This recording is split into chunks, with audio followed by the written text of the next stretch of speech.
Brush नहीं करती थी। उसे कितनी बार उसके माँ बाप ने डांटा, लेकिन उसका कोई असर उस पर होता ही नहीं था, जिस कारण से उसके दांत पीले पीले हो जाते हैं। शादी के बाद अरे बहू, वैसे तो तुझ में कोई कमी नहीं है, पर तेरे दांत इतने पीले कैसे हैं बेटा? कैसे मतलब? कोई सर्जरी थोड़ी ना कराई है। वो तो क्या नाम, मैं ब्रश नहीं करती थी तो पीले हो गए। अब क्या करूं?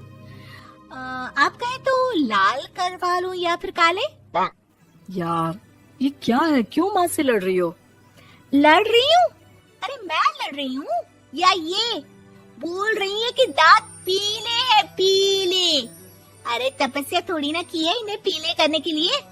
बकायदा ब्रश नहीं किया है 20 साल तक, तब जाकर। छी, कैसी बात कर रही हो? ये उस वक्त तो पीले नहीं थे जब हम लोग तुम्हें देखने आए थे। अरे तब साफ करवा लिया होगा डेंटिस्ट के पास जाकर। अब देखो कैसे पीले पीले लग रहे हैं। रंजना सास की तरफ गुस्से से देखती है। फिर शुरू हो गई पीले पीले पीले।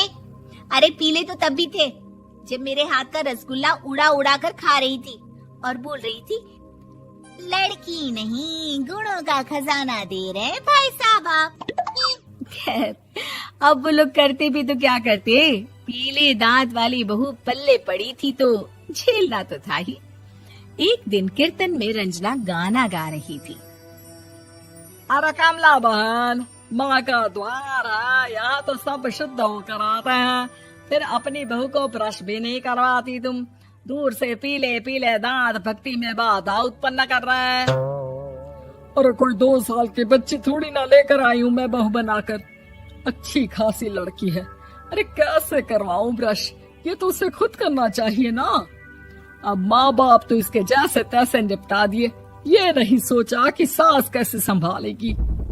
सास बहू को लेकर घर आ जाती है, लेकिन सोच लेती है कि अब इसे लेकर कहीं नहीं जाएगी। अगले रोज बहू कहती है, अरे क्या हो गया, मंदिर नहीं जाना क्या? कीर्तन का वक्त हो रहा है।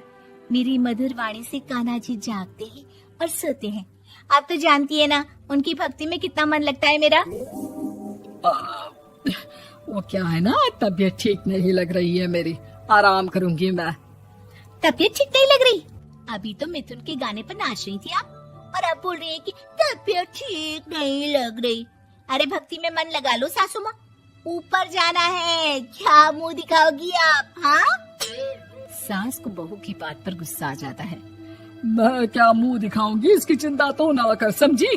अपने मुंह की चिंता कर, जो ये पीले पीले दांत लेकर हर जगह पहुंच जाती है। पता है लोग कितना मजाक बनाते हैं। ना जी ना, मैं नहीं जाना कहीं तेरे साथ। तो ये बात है, कोई ना, मत जाओ, मैं अपने कमरे में ही बैठकर भक्ति कर लूंगी। ऊपर वाला दांत थोड़ी ना देखता है, मन देखता है, भावना देखता है। और अरे बस बस, तू सब कुछ दिखा, बस ये सफेद चमकदार दांत ना दिखाना किसी को, है? जा यहाँ से। बहू को सास की बात का कोई फर्क नहीं पड़ता, वो तो जैसी थी वैसी ही रह जाती है। सुबह नहाकर किचन में खाना बनाना, फिर खाना खाना, कीर्तन भजन करना और सो जाना।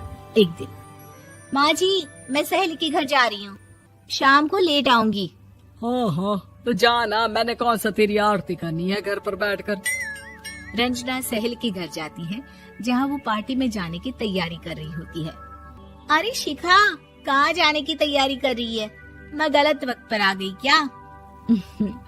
अरे नहीं यार, उल्टा सही वक्त पर आ गया। मैंने ये साड़ी और ज्वेलरी निकाली है यार, शाम को इनके ऑफिस की एक पार्टी में जाना है। बताना कैसा लग रहा है ये सब? नहीं यार, इस ड्रेस के साथ तो वो वाली ज्वेलरी अच्छी लगेगी। हाँ हाँ सही बोल रही है, मैंने ध्यान ही नहीं दिया।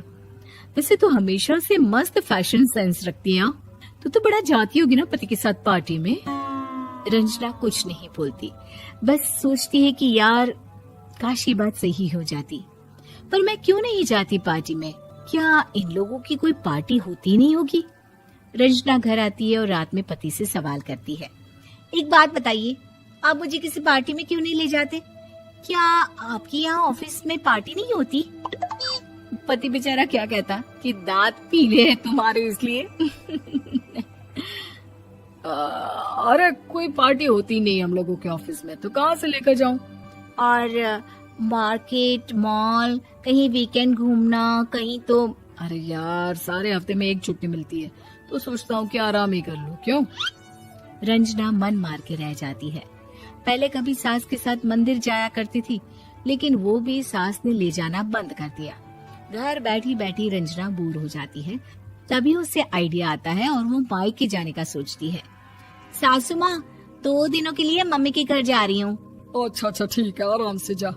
और हाँ, माँ से कुछ अच्छी आदत सीख कर आना कि कैसे शरीर के हर भाग की तरह दांतों की सफाई भी जरूरी होती है, समझी? शुरू हो गई ना आप? वो लोग आपकी तरह नहीं है कि छोटी छोटी बात का बतंगड़ बना दे। उन लोगों के लिए मैं मायने रखती हूँ, ना कि मेरे पीले पीले दांत। रंजना माँ को बिना बताए उन लोगों को सरप्राइज देती है, लेकिन जैसे ही वो दरवाजे पर पहुंचती है, अंदर देखती है कि घर वाले कहीं जा रहे होते हैं। अब माँ, काश रंजना दीदी के दांतों वाली प्रॉब्लम नहीं होती, तो वो भी हम लोगों के साथ चलती ना बुआ जी की बेटी की शादी में। हाँ बेटा, लेकिन अब उसे कौन समझाए कि उसको उसके पीले दांत नहीं दिखते, लेकिन उसके आसपास के लोगों को कितना एम्बैरेसिंग फील कराते हैं। मुझे तो कितनी बार उसके स्कूल की टीचर ने शिकायत की कि उसके साथ कोई लड़की बैठना भी नहीं चाहती, और ना ही कॉलेज में कोई उससे बात करना चाहता था। लेकिन पता नहीं क्यों उसे ये बात समझ में ही नहीं आती। कोई कमी नहीं है उस लड़की में, बस यही कि दांत पीले हैं। वो तो भला हो जीजा जी और उनकी माँ का, जो दीदी को जैसी है वैसे ही रखा हुआ है। रंजना को अपने घर वालों की बात सुनकर बहुत दुख होता है।